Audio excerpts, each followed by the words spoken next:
प्रिय विद्यार्थियों, सुप्रभात। सरस्वती शिक्षा निकेतन उच्च माध्यमिक विद्यालय के द्वारा संचालित ऑनलाइन क्लास में आपका स्वागत है। कल हमने महाकवि तुलसीदास जी के जीवन परिचय के बारे में पढ़ा। आज हम उनके द्वारा रचित लक्ष्मण परशुराम संवाद के प्रथम पद्यांश का अध्ययन करेंगे। राजा जनक हैं, उनकी बेटी सीता के स्वयंवर के लिए एक विशाल स्वयंवर का आयोजन किया गया और उस स्वयंवर में देश विदेश से अनेक राजा महाराजा व राजकुमार आए।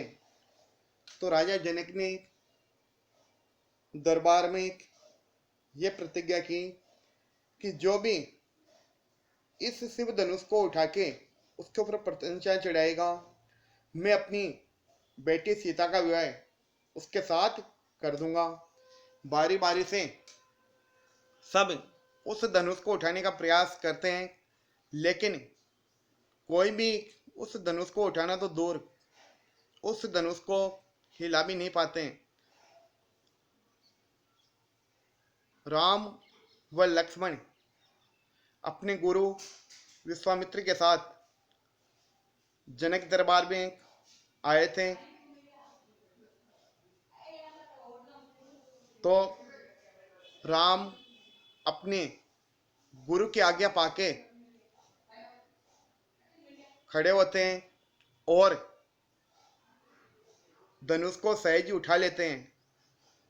धनुष को उठाकर जब वह उसके ऊपर प्रत्यंचा चढ़ाना चाहते हैं तो धनुष टूट जाता है। ये समाचार जब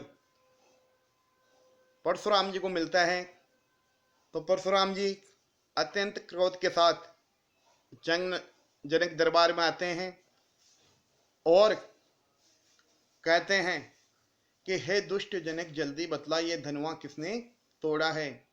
भरी सभा के बीच में सीता से नाता जोड़ा है। तो राम कहते हैं कि नाथ शंभु धनु भंजन हियारा, हो ये क्यों एक दास तुम्हारा। कि हे नाथ, जिसने भी इस शिव धनुष को तोड़ा है वह आपका ही कोई सेवक होगा। आयसु कहा कहीं किन मोई, सुनी रिसाए बोले मुनि कोई। आपकी क्या आज्ञा है, आप मुझसे क्यों नहीं कहते? सुनी रिसाए बोले मुनि कोई। तो मुनि परशुराम ऐसे वचनों को सुनकर और नाराज हो जाते हैं और कहते हैं, सेवक जो करे सेवकाई, आरी करनी करी करी लड़ाई। कि सेवक वो होता है जो सेवा का कार्य करे, शत्रुता का कार्य करके जो युद्ध करे वह सेवक नहीं होता, वह शत्रु होता है। सुनो राम ये शिव धनु तोरा। परशुराम जी कहते हैं कि सुनो राम, जिसने भी ये शिव धनुष तोड़ा है, सहस बाऊ सम सो रिपु मोरा। सहस बाऊ एक राजा था, कहते हैं कि उसके हजारों भुजाएं थी। परशुराम जी ने अपने पर्स से उस सहस बाऊ की हजारों भुजाओं को काट दिया था। तो सहस बाऊ सम सो रिपु मोरा, सम यानी समान। तो परशुराम जी कहते हैं कि जिसने भी इस शिव धनुष को तोड़ा है वह सहस बाऊ के समान मेरा शत्रु है। सो बिलगाओ बिहाई समाजा, नते मारे जय सभी राजा। इसलिए जिसने भी ये शिव धनुष तोड़ा है वो इन सब राजाओं के समूह से अलग हो जाए, नहीं तो सब के सब राजा मारे जाएंगे। सुनि मुनि बचन लखन मुस्काने, बोले परस सुधरे अवमाने। मुनि अर्थात परशुराम जी के वचनों को सुनकर लक्ष्मण जी मुस्कुराते हैं, हंसते हैं और परशुराम जी का अपमान करते हुए कहते हैं, बहु धन हुई तोरी लड़काई, लड़काई यानी बचपन में, कबू ने असी रिस कीनी गोसाई।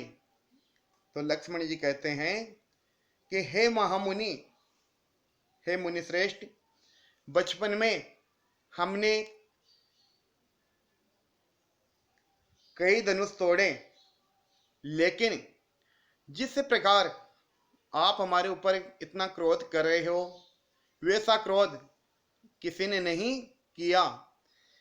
ऐही धनु पर ममता कहीं है सुनी रिसाई कह ब्रगुल केतु। तो लक्ष्मण जी कहते हैं, हे मुनि, इस धनुष पर आपकी किस कारण इतनी ममता है? तो लक्ष्मण जी के ऐसे वचन सुनकर परशुराम जी क्रोध करते हुए कहते हैं, धीरेन्द्र बालक काल बस, बोलत तो इन्हें संभार। हे राजपुत्र, कालवश होने के कारण तू संभल के नहीं बोल रहा है, या तुम्हें बोलने में समझ नहीं है। धनु ही सम त्रिपुरारी धनु, विदित सकल संसार। कि ये धनुष है, कोई साधारण धनुष नहीं है, ये शिव धनुष है, अर्थात भगवान शिव के द्वारा प्रदान किया गया धनुष है। विदित सकल संसार, सकल यानी संपूर्ण, जिसके बारे में सारे संसार को जानकारी या विदित है। प्रिय विद्यार्थियों,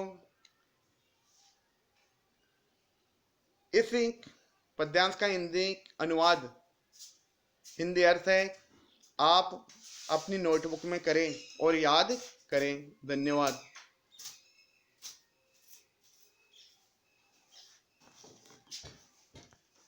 2 मिनट